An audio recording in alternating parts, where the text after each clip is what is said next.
Back in the house. Hizzy. I will just stick with house. Back in the house. What up, y'all? Robin Lundberg show in full effect. Little break I had, but I have returned. And I figured since I have returned, it was worth doing here a live program. A lot of news actually happened in the last week. Katie Lou Samuelson was dropped from the Fever, which had to happen. DeWanna Bonner had her opening press conference, which I thought she came off impeccably well. You had Nafisa Collier winning the unrivaled one-on-one tournament, the best player in the league. Certainly an unrivaled, I would say, and perhaps in the WNBA, certainly in that discussion. So no, it was not rigged. She just won. It's okay for that to be the case. Not everything is a conspiracy. Drake fans. Anyhow, so you have that. You had Juju Watkins' big performance. You have what I'm going to get to yesterday in women's college basketball. So a lot really did transpire. But the latest news starting on the Indiana Fever front was the move to bolster the roster a little bit. The Fever are rounding out the roster. They are adding to the edges, to the margins. And the latest move was the Bree Turner signing, which they formally announced today. Look, I don't know how the rest of the workarounds with their salary cap and stuff are going to work, because looking at it, I think there may be some moves still to be made. You still have Christy Wallace sitting there at the end. There's the Jalen deal. So you got to figure how they're going to move all these various pieces and who's going to be on the final roster, right? Like that remains to be seen. Jaylen Brown, I was referencing. And obviously now Bree Turner, I believe, is on a non-guaranteed deal. So we shall see how this unfolds as they actually get into camp and finalize the roster. But I thought it was a good move. I think it's smart. I mean, I think they needed a backup to Aaliyah Boston. I think they could have used another defensive presence. Dantas is the other player who might be in a little bit of limbo right now. A defensive presence at the big position, somebody who can run the floor, a former all-defensive team member. And again, it's just like with Sydney Colson. These are the moves that you do to bolster the depth of the team. The big moves were, a lot of pomp and circumstances behind them. I mean, the Sophie Cunningham move in some ways was a salary cap move, but it also got you a player. And it got rid of a player that no longer needed to be on the team. So that sent Alyssa Smith out, a win, addition by subtraction. And then you bring in Sophie Cunningham, a win, another player who can play in the rotation. Good, tough player, good size on the perimeter, can shoot the basketball.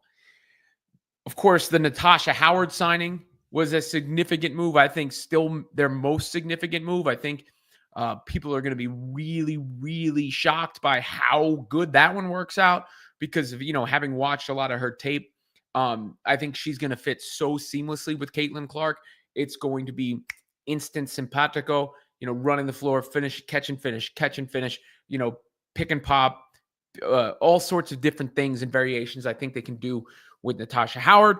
DeWanna Bonner comes in, experienced, pro, veteran, versatile, and they've just added leadership. They've added toughness, and then they start filling out around the margins to make sure that you have everything covered in the event of injury, in the event of certain personnel that you have to put on the floor due to matchups, things of that nature. And I get it. People have combed through the old tweets and the like, and I just think those days are behind us, y'all. I think that the days of gaslighting and overselling random things that were said on the internet are done. I think you've seen it. I think this offseason is proof of it. The amount of players that ran to the Indiana Fever. DeWanna Bonner's partner publicly chastised Fever fans in the playoffs. And I didn't think that was a good broad brush to paint with. But nonetheless, it happened. Stephanie White actually addressed, if you go back, you remember Stephanie White's comments at the time. I think those got forgotten a little bit. She's now the Fever coach, but she addressed what Alyssa Thomas said and basically said that the media allows social media to dictate the coverage too much. She was spot on there. And social media is a useful tool. And I like fan reaction pieces and I like interacting with fans. So don't get me wrong. And I participate actively in social media. So there are very useful aspects of it. And it's fun to go back and forth with fans. It's also fun to, see what fans say about certain moves or certain games or certain player performances. But when you amplify isolated random comments, especially about things that are not germane to the actual event or the sport, and act as if they are the predominant or prevailing narrative around the sport, you are doing a disservice in your coverage because you're not accurately reflecting it. Instead, you are actually trying to sensationalize and fit things to go your way. And then again, the carnival barkers got a hold of all of that. And one side of it was saying, you must recognize everyone who has come before. You must pass a quiz in order to be a WNBA fan. You must condemn everything that anyone has ever said that is wrong or against any group of people. You must, genuflect before watching every game. You must never mention Caitlin Clark's name without mentioning others. And then the other side was like, this league is trash and no one's any good without Caitlin Clark. It was all garbage.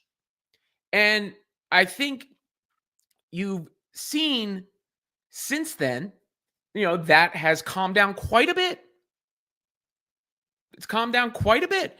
And many folks have started to understand that it was really never about that. Because I use this. Social media is not real life, y'all. It's just not. And you go to a game, you don't hear any of that stuff. You see the record ratings and the record attendance. That was the story of the season. And I think the media was an active participant in that. CNN, ESPN, Outkick, Fox News, whoever, the media at large. And that goes for specific members of the media. And I think WNBA players contributed to that. I think there was a period of time where there was a rightful sort of like feeling of, hey, you don't have to call us trash or disrespect us in praising Caitlin Clark. And I got that pushback. But then there is the insane volume of attention and monetary value that Caitlin Clark brought to the league that is impossible to ignore. And if you see her play, it's also impossible to hate on her. So all of that is to say, I've seen some of Bree Turner's past tweets. I don't think it's going to be an issue. People can say what they want to say. People can change their minds. People can be around other people. You're going to have Turner and Cunningham in the same locker room. I don't think their past tweets or social media activity are going to be the same. Just like Colson's going to be the same. And you're talking about somebody who is on the end of the bench or on the cusp of not making the team, right? And the Fever, I think, have proven enough with their core players and their management what they put first, that they keep the main thing. And their job is to build the best basketball team possible. And she helps them build the best basketball team possible. Because I would ask you, what moves should they have made in lieu of that, given the available players and given their roster need? Somebody please tell me. Because you have to think like that when you're putting together and constructing a basketball team. And Turner chose to sign with the Indiana Fever. Colson chose to sign with the Indiana Fever. Bonner chose to sign with the Indiana Fever. Howard chose to sign with the Indiana Fever. Cunningham was traded to the Indiana Fever, but seems quite happy about it.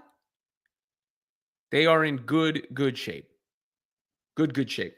And I think the remaining moves will be moves to work around the cap, like the Katie Lou Samuelson thing. Because you can let's put it this way. Katie Lou Samuelson, very likable, didn't help the team a lick. Did not help the team a lick, despite her likability. And I don't mean that to be mean. It's just the truth. We're talking basketball. We're talking hoops here. Not Twitter fingers.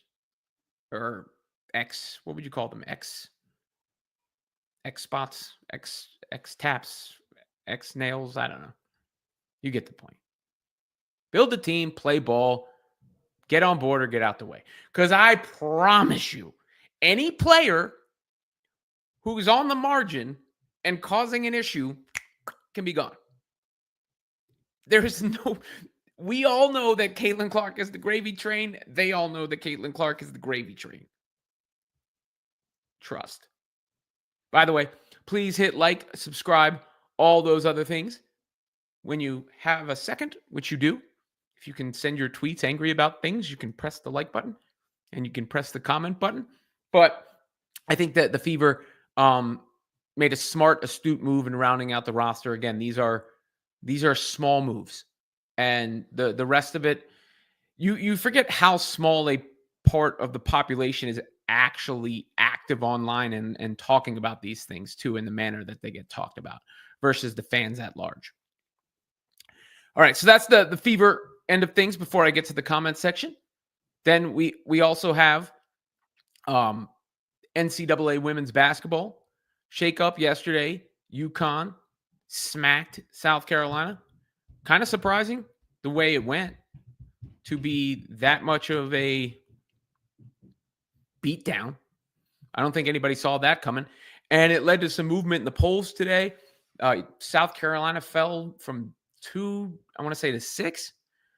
Notre Dame finally on top because UCLA had lost to USC. And UConn obviously probably moved up a bit, right? And UConn, it shows why they had 3 number 1 recruits finally, because Paige had a solid game as a distributor and but didn't score that much. They got a ton from AZ Fudd. I'm bullish on AZ Fudd's pro potential.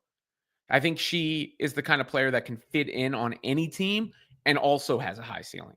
So she has a high ceiling to be a star, but she also has a high floor to be a really, really high quality role player.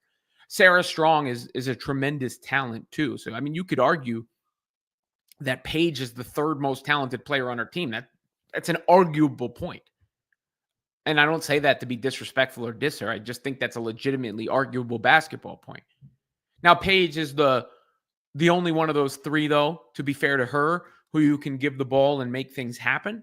So that is a skill that is, doesn't come in abundance and is a little bit more rare. South Carolina doesn't have anybody like that. Phil Wiley is their best bet in that regard, but she don't even start. And I think that's going to come back to bite the Gamecocks as the season goes along, is they're built too much on depth. They're not top heavy quite enough. Notre Dame, you know how I feel about them and Hidalgo and Miles and company, and number 1 makes sense. Of course, Texas is looking good too with the way they've played.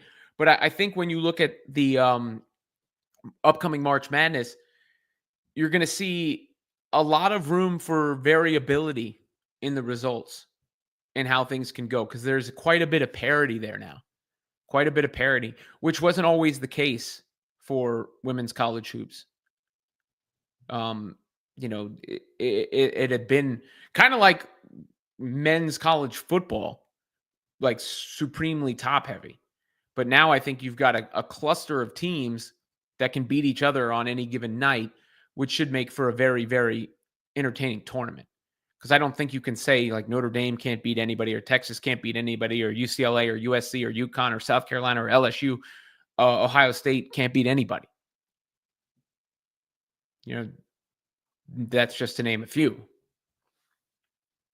We saw Tennessee, who's ranked 15th, beat UConn.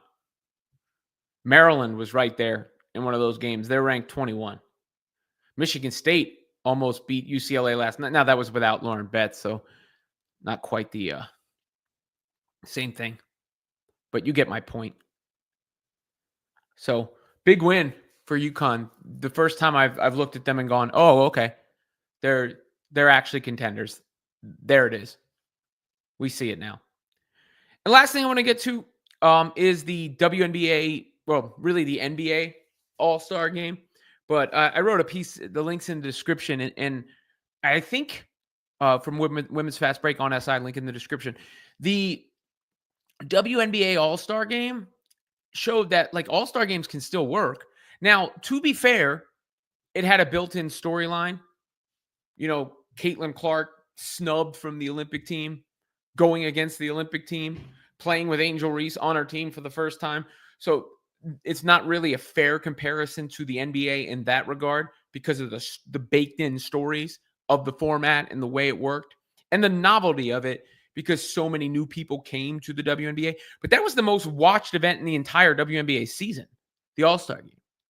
More than any Sky Fever game, more than the finals, more than the Fever Sun in the playoffs, more than anything was the WNBA All-Star game. And why is that? Because the best players were on the floor and because they played and it was about the game and not the gimmicks. And the NBA All-Star game, again, a little unfair, I realize, because some of these guys have been in the league for 10, 15, 20 years in LeBron's case. And we've seen them in All-Star games. There's nothing new about it. But as someone who has been a lifelong NBA fan, I cannot believe how little interest I have in the All-Star weekend now. And I used to love it. I used to want to like take off from work and, like it was one of my favorite things. And I'm not sure it needs to exist anymore. I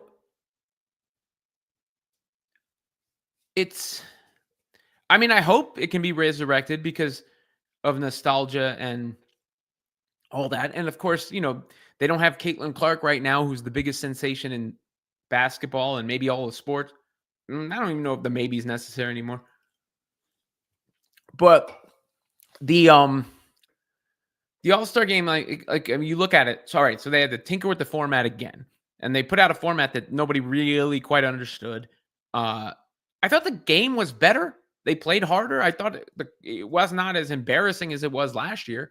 But the problem also is, like, LeBron James bowed out right before. I'm sure he made it clear he wasn't playing prior to that, but publicly bowed out right before, which I didn't think was cool. I love LeBron, but I thought that was whack. All the nonsense that went around it, like Kevin Hart commenting, blah, blah, blah, blah, and the honoring inside the NBA for a half hour in the middle of the game. My son was like, why are they wearing fishing hats? Like, what was that? It was about everything but the basketball. And I think that the WNBA game thrived because it was about the basketball and the All-Stars. You didn't have to need to bring in all these B, C, D-list celebrities to boost it up. I mean, people were not, like, I'm not saying they shouldn't have had a halftime show, and I'm happy for his recent success, but people did not tune in to see LiAngelo Ball. They did not tune in to see Kevin Hart.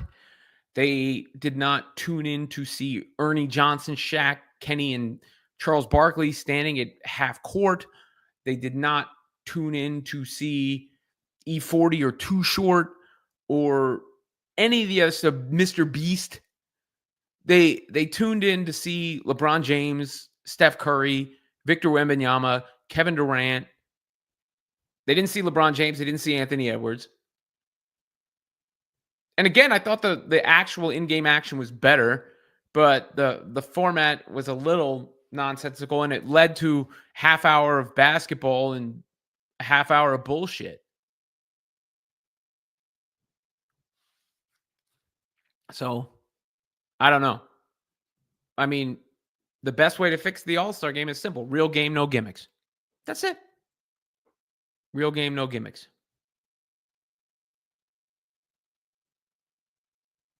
All right. I can get into the comments now. Obviously, as you all know, super chats and member chats get read first. Please like, subscribe, do all of that business as well. And I will start making my way through. Starting with AJ, who says he's first. And Kevin Zwicker, who acknowledges my return. Is it showing up on your Spotify, Kev? I just want to know. Because I know, like, they don't have me bundled with Drake, right? Where I'm shadow banned from Spotify. You gotta let me know. Fill me in. Bobby U is 8th. Katie with a nice message. Thank you. You know, it was actually hard for me. It's hard for me to get away, and I couldn't completely unplug because I'm running businesses here, and the like, and I have to at least like sort of monitor and communicate a little bit. But for the most part, I did. I promised my daughter. She said, "Daddy, please don't work on the cruise," because and my son is taken to call me Mr. Worker. So I did. You know, on the way to the boat was when the Katie Lou thing happened. And I'm like, do I need to film the video? And I was just like, no, everything will be fine. Everybody will be waiting for you when you get back. And I was, able to unwind a bit and have a good time with the family, and they loved it. So thank you very much. Top Gun says hello. We are indeed live. Which of my points was excellent, Shane? I know many of my points are excellent. I'm just wondering which one was the most excellent right now. Again, super chats, member chats will get read first.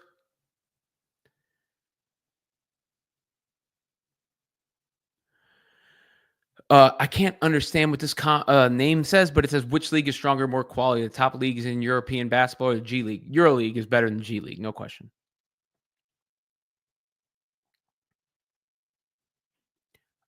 Top Gun says, I like the roster. I think they did what they were trying to accomplish, get complementary players to CC's style of play and improve their defense. Grade A, game over. I agree. The Fever get an A+ for their offseason. I don't see how anybody can complain about what they're doing because any of the complaints about what the Fever did in the offseason have nothing to do with basketball. And it's not like, so let me try to illustrate this for a second. Kennedy Carter don't have a team, right? Right. And she's very talented. Kennedy Carter is very talented. But it appears to me as if she may be out of chances in the WNBA. And I've been told that nobody wants her. Why is that? I mean, I don't have the firsthand experience to state this as fact, but I have the circumstantial evidence that tells me she is an actual problem in the locker room and for a team, and a problem to the detriment of the team chemistry, the team performance on the floor, the team camaraderie, all those things, like an actual detriment, despite her talent. That has never been the case with any of the players that the Fever have brought in here. None of them have been said to be anything else other than a consummate pro. Colson won a title. Turner has been awarded all defense. Obviously, I don't even think I need to talk about Bonner and Howard. And, Cunningham would be thrown in the same boat, just the other side of it. If, let's say, Turner is on the left side of the boat, Cunningham would be on the right side of the boat if you were talking about internet discourse and what people say. And I really don't think any of that is going to matter or apply for the Indiana Fever.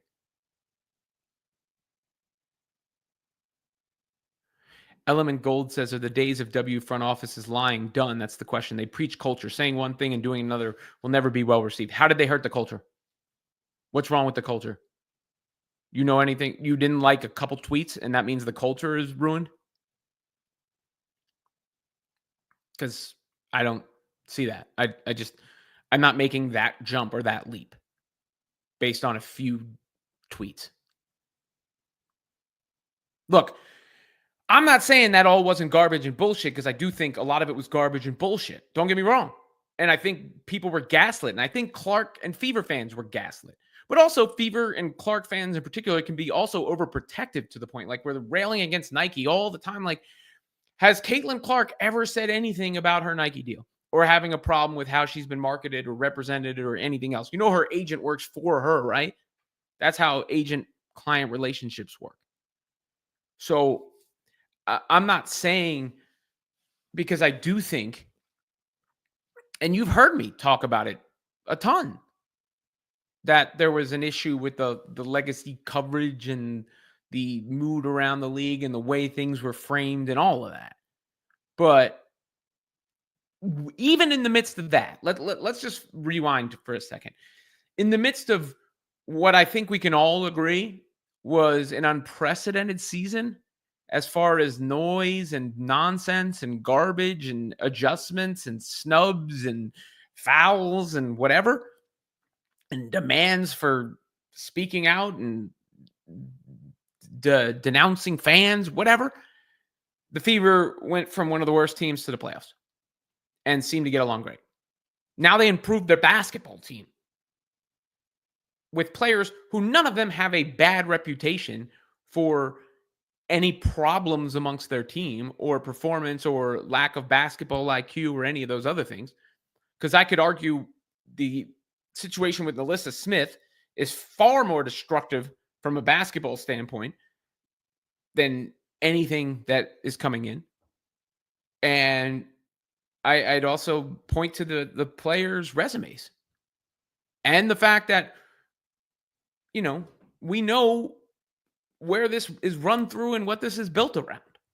There's been no bones about that. So when Kelsey Mitchell re-signs and Natasha Howard signs and DeWanna Bonner signs and Sydney Colson signs and Bree Turner signs, isn't that a sign?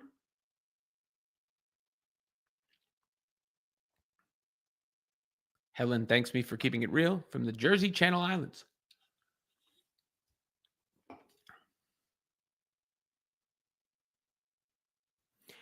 Lindy Smallwood, the problem we all know that chemistry in the locker room can make or break a team. Just look at the teams from last season. I read the tweets. Why take a chance when you're going for a championship? Because I don't think tweets are that big a deal. I think these things can be addressed in-house. Expectations can be put forth, and everybody has a right to their own opinion and their own voice. And I just don't see this being an issue in a locker room led by Caitlin Clark, Kelsey Mitchell, Leah Boston, DeWanna Bonner, Natasha Howard, especially with a veteran player who does not have, it's not like there's been any reports of actual issues. The whole Twitter bubble is also different in a way. Again, it's complicated because I know I'm being sort of hypocritical at times because I've talked about it and because it was amplified, but I don't think it's indicative.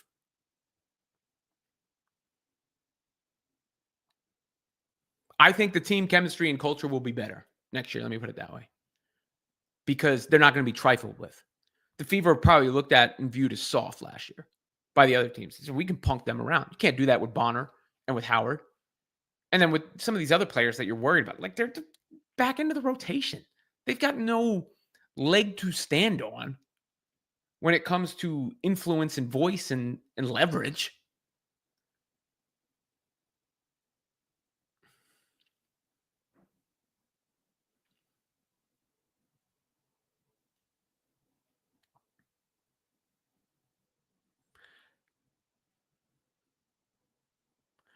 Aussie says, I still think there's a trade there with Wallace, which will leave an opening for Brown in a first-round pick.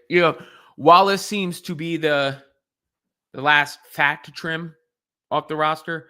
We'll see what Dantas, where does the roster look like right now? I'd have to look at their cap situation too at the same time. Because I think they almost have to make more moves in order to make these moves work cap-wise. But Wheeler is still listed on ESPN's roster. That's a mistake. So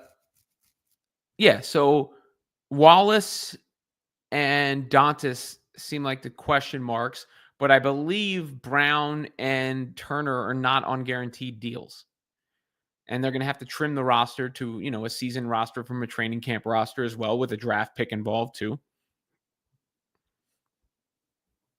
Lisa Diaz agrees with me. Just build a team and let's play ball.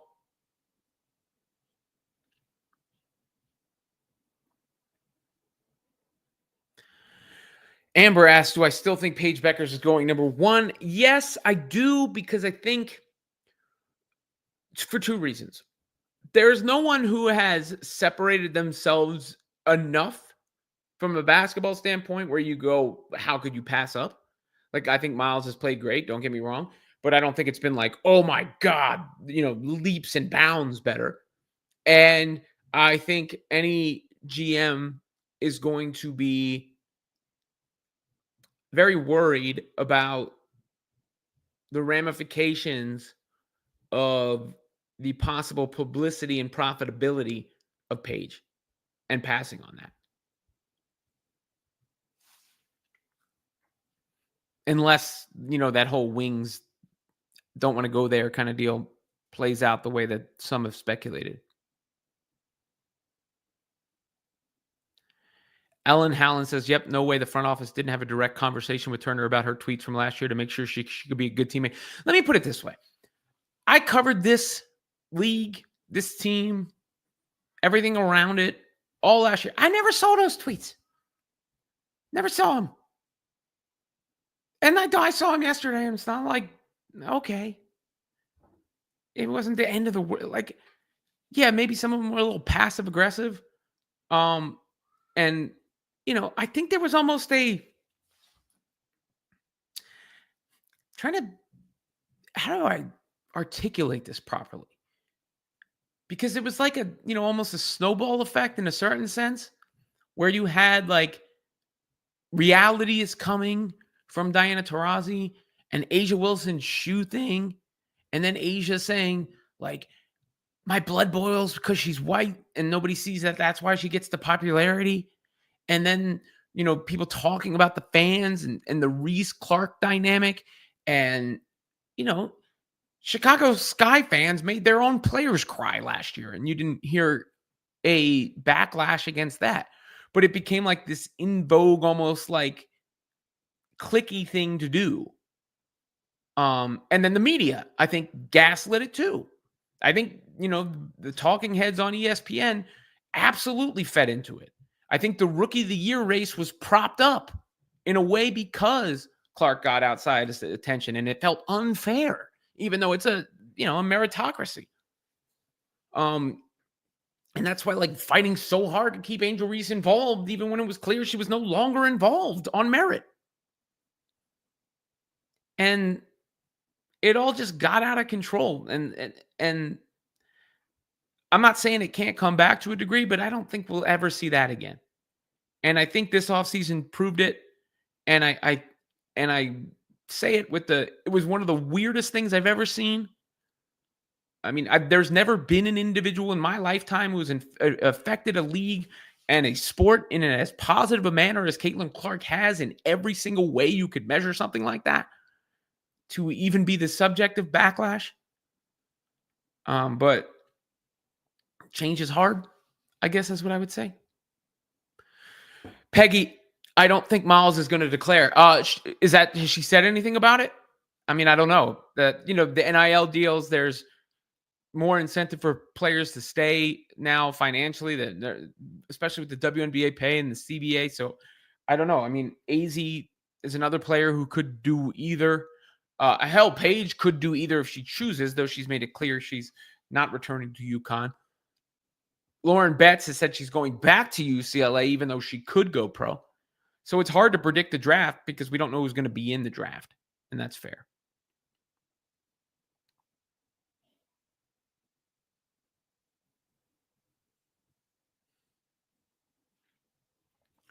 Rick T says, I'm thinking Turner sees a great opportunity with playing with CC and the Fever to raise her stats and get to a championship run. Yeah, I think every player sees that when they're coming over. I mean, clearly. And look, some of them were full of shit with what they were saying, and they know it.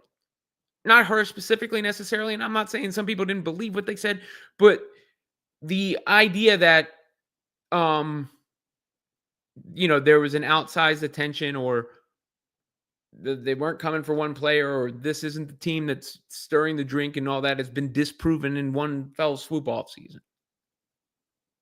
And look, it's a business too. People want their paycheck. So they're going to go where they're going to get a paycheck, where the circumstances align the best for them. And you're talking about a pro who fits a need. The Fever needed another big. They wanted to shore up their defense. I think she's playing really well internationally right now too. She can catch and finish. She can run the floor. She can set screens. She can defend. She's a proven player.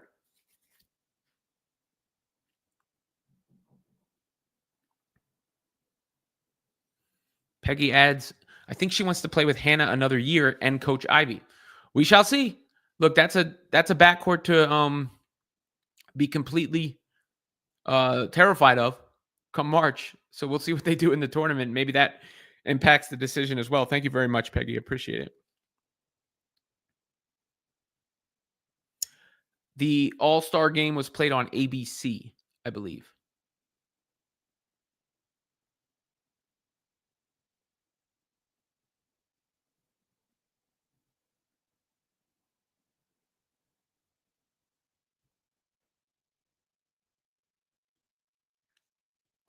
Joshua Williams says, why haven't they done a Sophie Cunningham press conference? I don't have the answer to that, but they didn't do a press conference for Sydney Colson. I don't think they're going to do a press conference for Bree Turner. Look, I think Sophie Cunningham is a good basketball ad for the Fever, but her celebrity status is also enhanced because of her looks and because of her personality and because of some of the discourse around her perceived politics. She averaged 8 points a game last year. So I don't see it as an indication she's not going to be on the team. I think they had press conferences for their two major acquisitions, which were Natasha Howard and DeWanna Bonner. And Sophie Cunningham's name may be up there with them, but her production was not up there with them. So from like a player value standpoint and importance as roster adds, she's not Bonner or Howard. And that very well may be why she didn't have a press conference. Maybe she still will. But Colson didn't have a press conference. And I don't think Turner's going to have a press conference. And the press conferences were also for players they signed. I don't know how they plan and work all that out. Justin says, does Turner still think Fever fans are racist? Did she say they were racist specifically? Look, again, I think that got out of control. I think it was also fueled by the people who, aside from the major media outlets, but the people who were entrenched in like WNBA social media and I didn't know about any of this talk because I had never heard race brought up as much as it was in women's basketball. Until I covered women's basketball, I've never heard it brought up in sports like that to this degree in this day and age. But I don't, did she say that directly? Because again, I think the mistake that was made there was taking trolls and making them apply to fans. And anytime you increase the number of people around something, you're going to increase the number of bad apples around something too. It's just math. And painting Fever fans with a broad brushstroke. I mean, when you go back and look at it, it's basically parody. When Asia Wilson said, I want to go to Indy because she'd pop off. Or who was that writer? It was embarrassing that an ESPN outlet put that in print. The crowd erupted, but it felt more ominous than whatever. Like embarrassing that they allowed that to be published. And, you know, I went to a Cowboys-Giants game this year, and I remember walking out, and I took note of this because I heard some of the stuff that was being shouted by fans in real life, not just online. And I'm like, oh, yeah, that's sports fans. Sometimes they're going to act like dumbasses or idiots, just like the general population.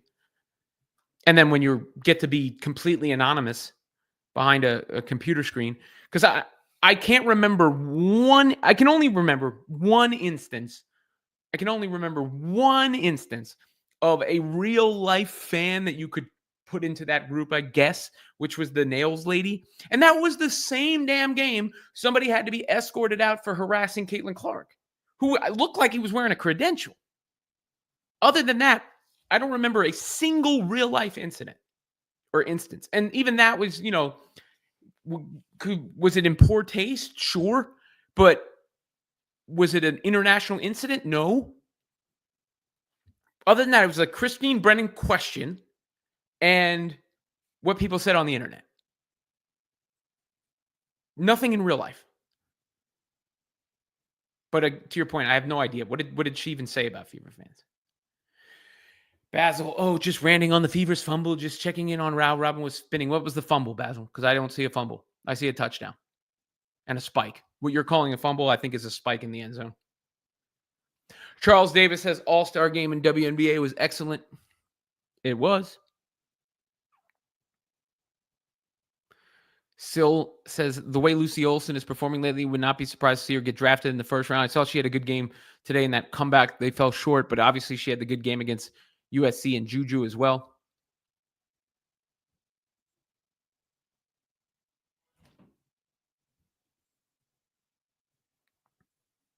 Peggy, you're awesome. Sophie just had collarbone surgery, which she played with last season, and she is working in broadcasting for the Sun. So yeah, it could have been a scheduling issue also. Why she did not have or hasn't had a press conference as of yet. I honestly don't know. I didn't read that much into it. I didn't think much of it. If I'm not trying to spin. That's just, well, I just didn't think about it.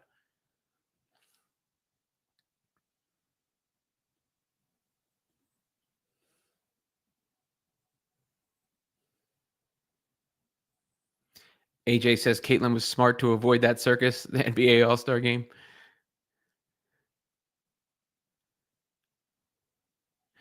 Tulip says manufactured super team off of 1 year unrestricted free agents are unsustainable, throwing all the picks in the bin for a quick man-made ring. Well, let me say a couple things. All of the contracts everybody's signing are 1 year. It has nothing to do with the Fever. It has everything to do with the looming CBA negotiation.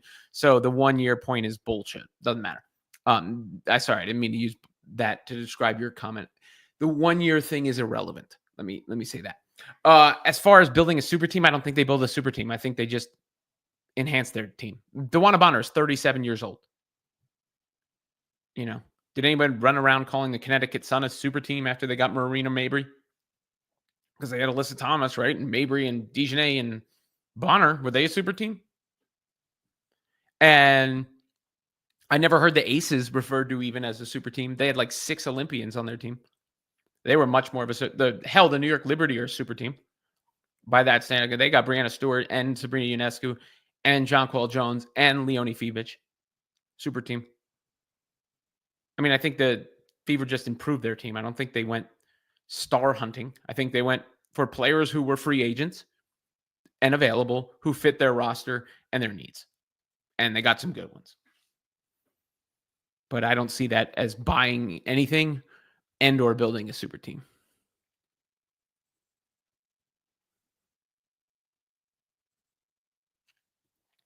Any Sky fans in the chat, why did Turner get no minutes last season?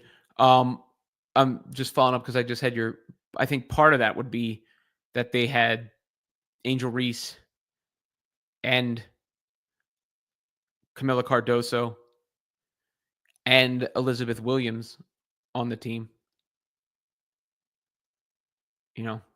Those are 3 bigs who played big minutes. It's hard, there's just not many minutes available beyond that at that point.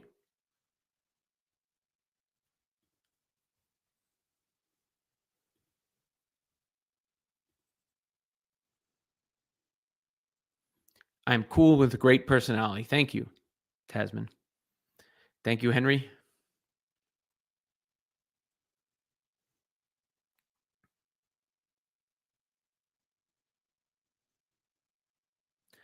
Kevin can't send super chats for some reason.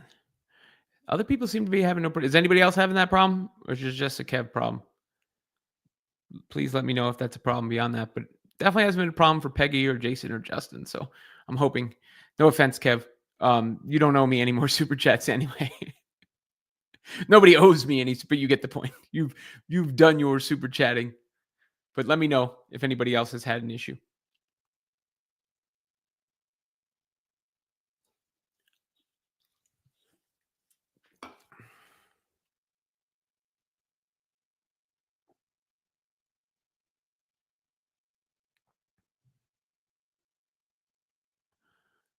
Going through here.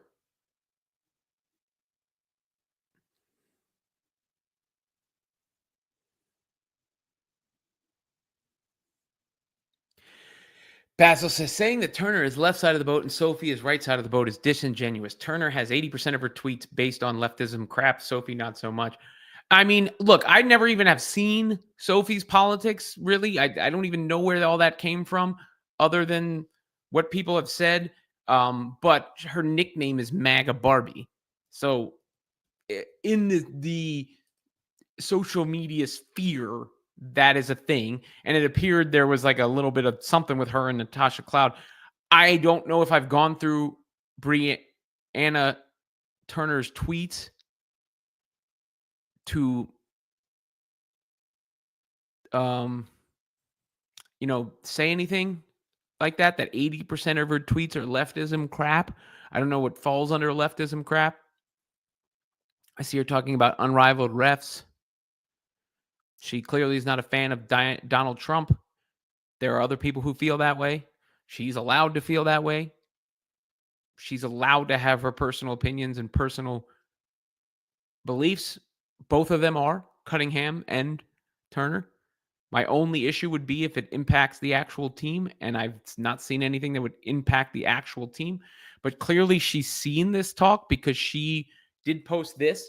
Friendly reminder that I'm against all forms of discrimination, including racism, sexism, homophobia, misogyny, and transphobia. I often advocate against these discriminatory practices. Feel free to unfollow, mute, or block me if that is bothersome to you. Always protect your peace. Now, I am also against all forms of discrimination. So she and I agree on that.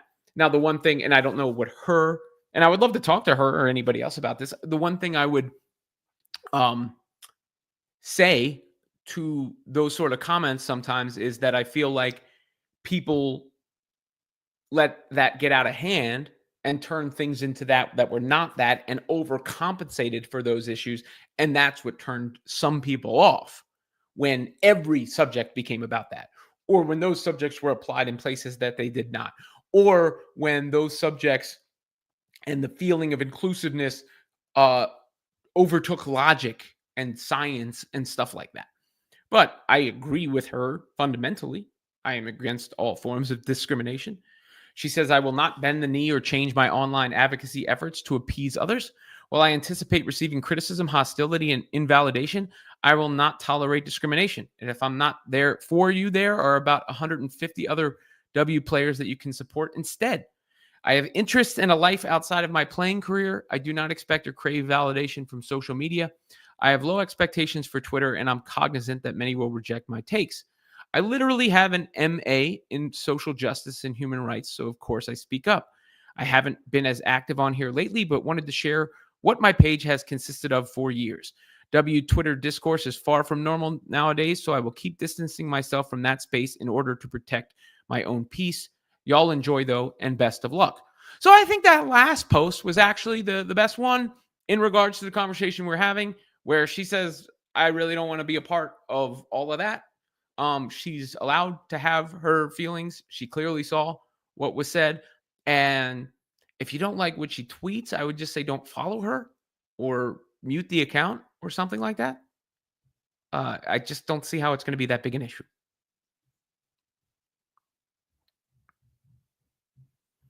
Henry Patterson says, I trust the Fever front office because the selections they made during the offseason, Turner is a good pick.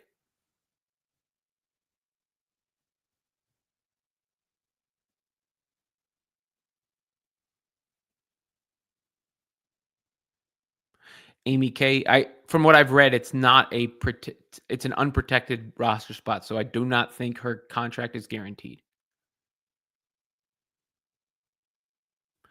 Chad Childress with a good point. This Turner thing is overblown. This is what it looks like when people eat crow and change their ways. Let breed change and grow. Trust me. Well, she don't have to change, but I think this last point is the one.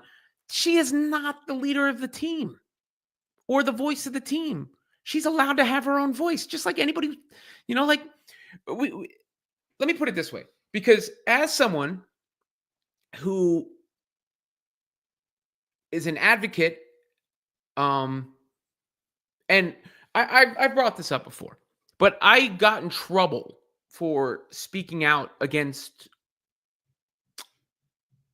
I guess, racism, or talking about issues in the past using my platform when I felt I was compelled to.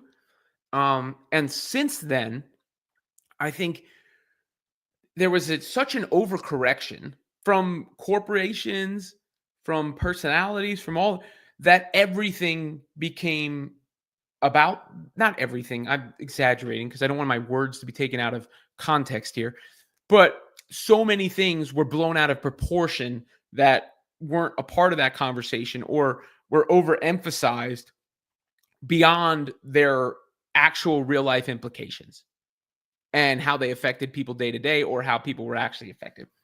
And I think there was a little bit of backlash to that, including from people who were on the left, who thought things were too PC or too, I guess, woke is the word that everybody likes to use. And I think that was a genuine feeling. At the same time, a lot of these people who rail against the woke are always talking about free speech, right? And not silencing free speech. I mean, both ends of the spectrum apply here. She's allowed to feel how she feels and say what she feels. It just shouldn't involve the fever or her teammates or anything that can cross that boundary. But as long as it doesn't cross that boundary, who cares?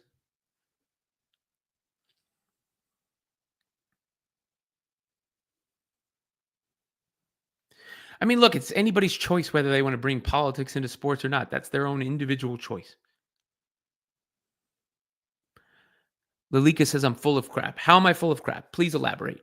I don't mind you saying I'm full of crap. But if you're going to say I'm full of crap, tell me why I'm full of crap so I can respond and make a, defense of myself or understand what your point of view is. Because generally, when I see something like you're full of crap, I think you don't actually have an argument or a counter response. I've been through a lot of these back and forths where somebody name calls or just says stuff like that, blanket statements, without coming back at the words that I've actually used or countering the points that I've actually made.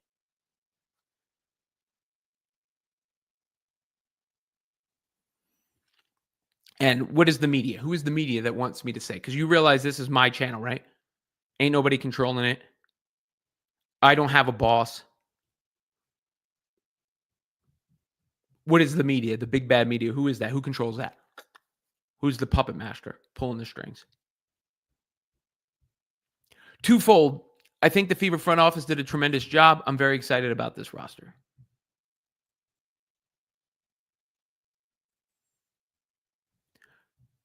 Charles 19. I agree, Robin. I don't think social media stuff will interfere with the maturity of the Fever culture being built. Just a personal opinion. And again, but let's just refer to the last post she just put up. All right. Clearly, she heard this stuff and she wanted to get it off her chest. But this was the last thing she posted.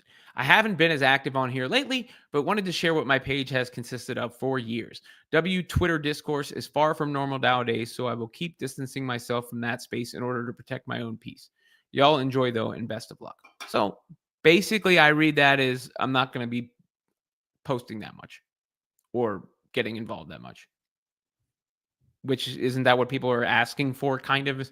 Because if no one had seen her tweets, no one would care. I never heard her say anything.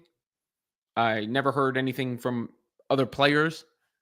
You can scroll past a tweet. Trust me, you can.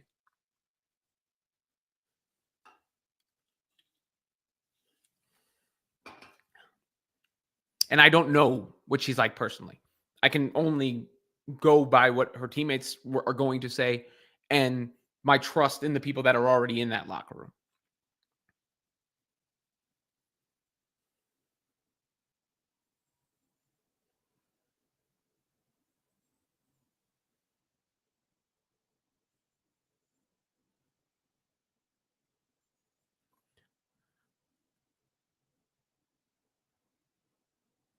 So, Lindy, who is how am I hyping Paige? In fact, I think I've been pretty critical of Paige.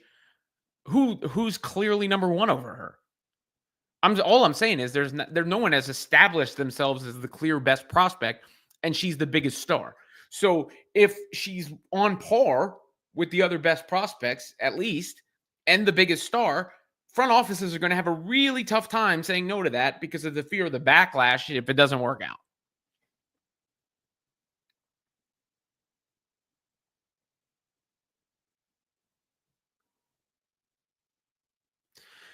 Katie Bullock says, do you think our big three were asked before signing people, not asking permission from them, but their opinion and input?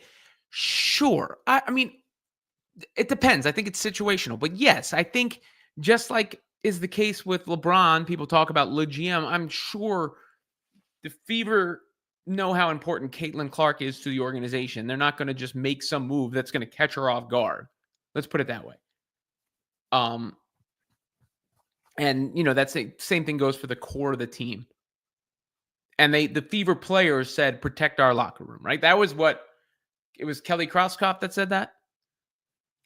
I imagine any of these moves that have been made since those comments were made with those comments in mind, and they do not feel that any of what we're discussing here is a locker room problem.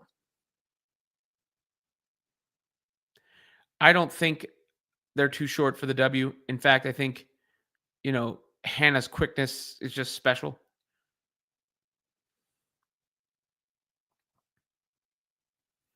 Hey, Ernesto. How you doing?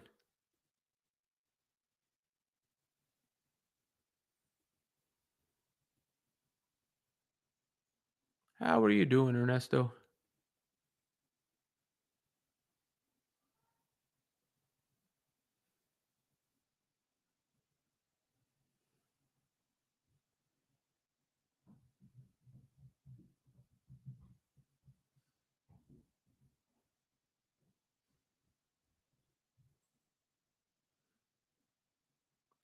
I agree with this. It's definitely a team with massive expectations, P. Duggar, and that's a good thing.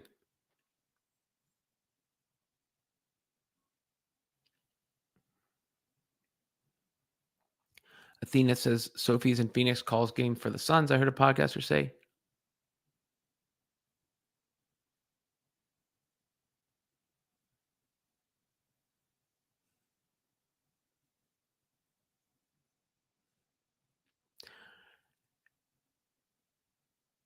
Yeah, I think ESPN and other networks have been very guilty of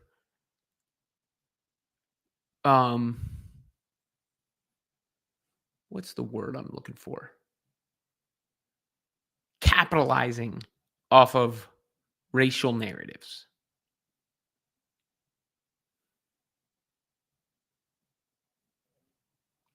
Jacques says, I live in San Francisco. People on a global scale. We're here. The W promoting the Valkyries. I believe after Indiana, San Francisco, Chase will be a go-to destination next year. AJ says, since we are on the topic, are you excited for the F1 livery reveal show tomorrow? You still think McLaren is going to have what it takes this year? I mean, yes. Yes.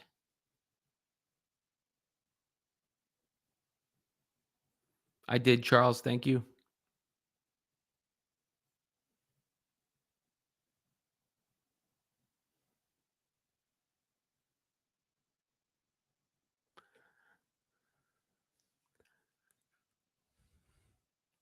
GOR makes a good point. CC is who makes them super. Remember last year's team without her is basically a cellar dweller.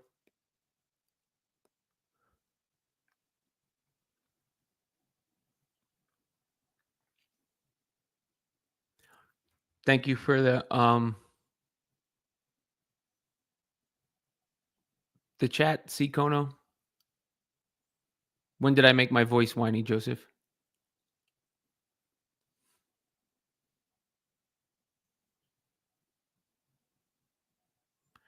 Katie Lou's contract was an issue. I think they're both on the way out, just the kid from Brooklyn.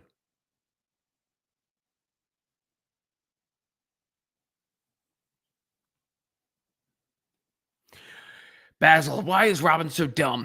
I did not say Turner was not allowed to be left to sit. Yet I said Robin was not being fair to say they were balancing the scale.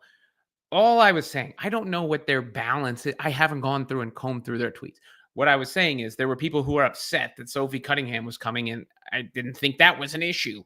And maybe that is propagated by what others say, not what she says, but nonetheless, perception is the reality at times. Um, and I don't think either is going to be an issue, is all I meant. Yeah, Hulk's back there. That's Incredible Hulk 181, the first appearance of Wolverine behind me.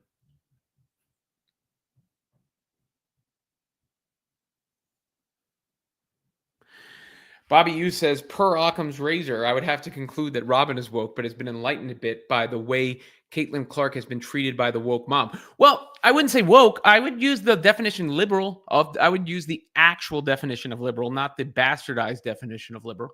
The definition of liberal, which I take as a compliment, is willing to respect or accept behavior or opinions different from one's own, open to new ideas. So to that, I am liberal. I will say, and I've said this before, I think during COVID, I realized how insane everybody was when there was a new fight about nothing every day. And then when there was these fights about mask, no mask, mask, no mask, vaccine, no vaccine, vaccine, no vaccine, shelter, don't shelter, distance, don't distance, blah, blah, blah, blah, blah, blah, blah, blah, every day. And I'm just like, everybody's out of their mind. And I did see, a overcorrection on certain things, that the sensitivity, the things that you see. It's funny because you see a comedian do a bit about this, and then people are like, cancel culture is not real. And then comedians talking about worried about getting canceled or whatnot. That spirit, though, right? Like that spirit of, you have to be so careful about what you say. It's so like, relax. I believe in the good in people. I treat people how I want to be treated. I teach my kids to treat people with respect, no matter what they look like, where they come from, what the color of their skin is, any of those things. Treat them with respect. And I've learned through this whole, it's not just Caitlin Clark. I mean, the Caitlin Clark thing was, yes, an example of racial narratives being weaponized where they didn't apply. But through the whole Trump first term back around, that I do think most people, when they meet people, when they see people, when they encounter people, aren't looking for the worst in other people. Maybe I'm naive. And I'm trying to practice what I preach in that philosophy by making this, an open forum for everybody. Because I got people that clearly don't agree with everything I say. I got people calling me stupid. I got people, I bet you we've had, I don't know how many different, we got males and females in here for sure. And we got white and black and in between. We got people from the US. We got people from outside the US. We got a lot of people in these chats and in these shows. And not overstating my role in the world or society, but I hope that it's a good omen and the right energy, I guess, being put into the universe. That's what I'm trying to do. Put the right energy in the universe and give you my honest thoughts and my honest analysis of situations.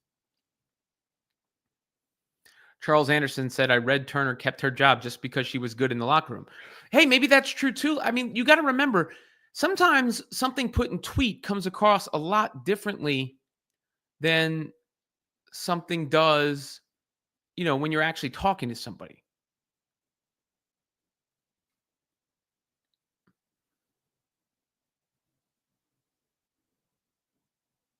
Thank you, Art Dog.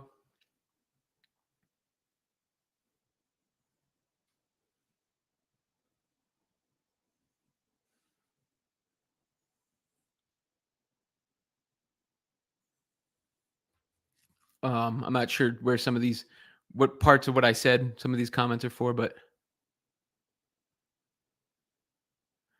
David says, nice way to address political opinions by players. Maybe it's good if she has half of the Fever fan base blocked. Maybe you guys just maybe block her and keep it pushing.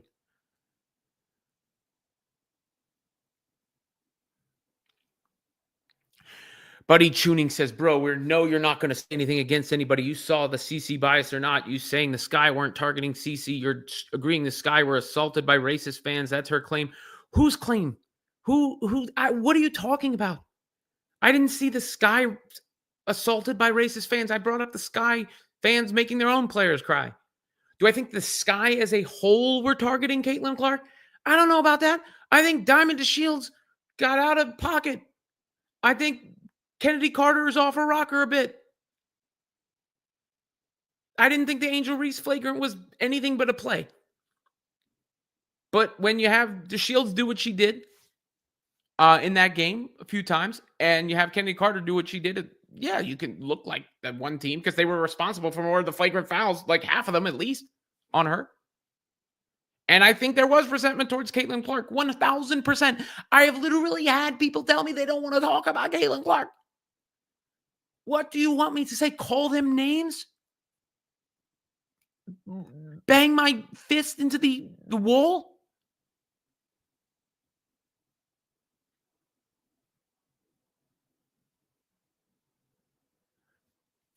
Charles Davis says, I don't agree with every syllable you say, but find you very fair. Thank you. I take that as a compliment. I'm not asking everybody to agree with everything I say. Be boring that way. And I hope you see that I'm open when people don't agree with what I say. Lisa Diaz, thanks me for the discussion.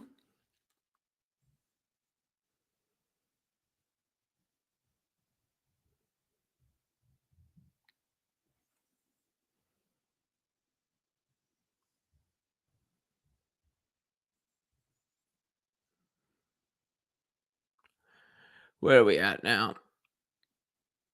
Yes, the contract is not protected. I mean, she's, I think, look, she fits a need for the team from a personnel standpoint. They need a backup big. They need defense at that position. They needed probably another, rim runner, finisher, different options. But we're not talking about like some huge ground shaking roster decision.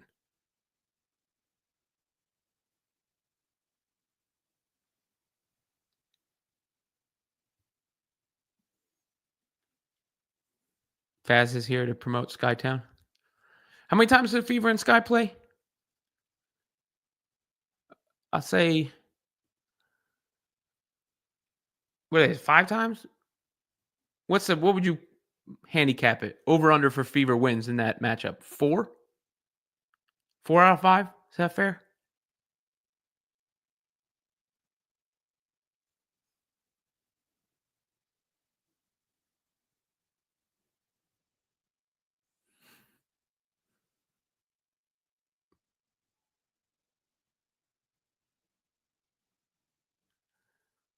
Wow, this guy is really spamming the chat. I need a moderator.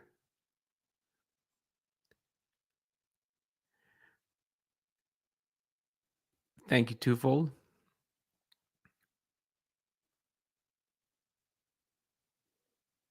I'm trying to see what was Tulip preaching, Brandon, because I can't see it because there's too many chats in here. How do I get this person out of here? I don't usually do this, but you're going to be put in timeout so I can read.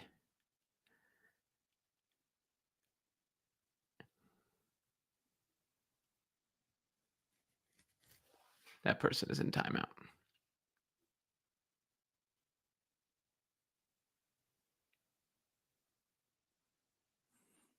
All right. I think I got through most. Again, if you want to make sure, 5-0 says Brandon Sleep on the Fever versus the Sky. If you ever want to make sure your comments are read, super chats, of course, member chats, get read first. Please like, subscribe, all of that, all those good things. Let me know if you had any problems with super chats because Kevin had a problem. Hopefully it was just him, but please let me know after the fact so I can look into that. I don't know if I've ever seen Lisa in here. Hello, Lisa. Making sure I put that. And I agree with what Just the Kid from Brooklyn says. Players need to gel with the Fever's big three, but players should have the right to their opinions and their politics/beliefs unless it becomes disrespectful and disruptive to team goals. 1000% agree.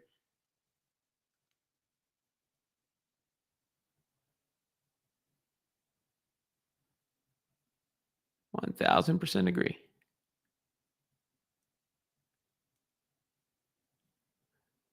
So, on that note, I think I will wrap this one up. Went a little extra, I think, because I haven't been here for a while. Thank you for the note, David.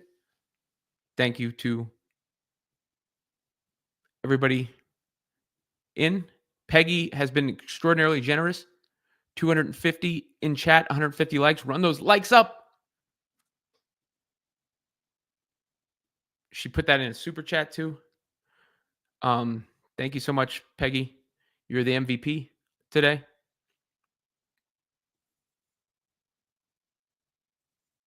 See you, Iowa Patrick. See you, Top Gun. Sorry, Cowboy. But I appreciate all of the participation.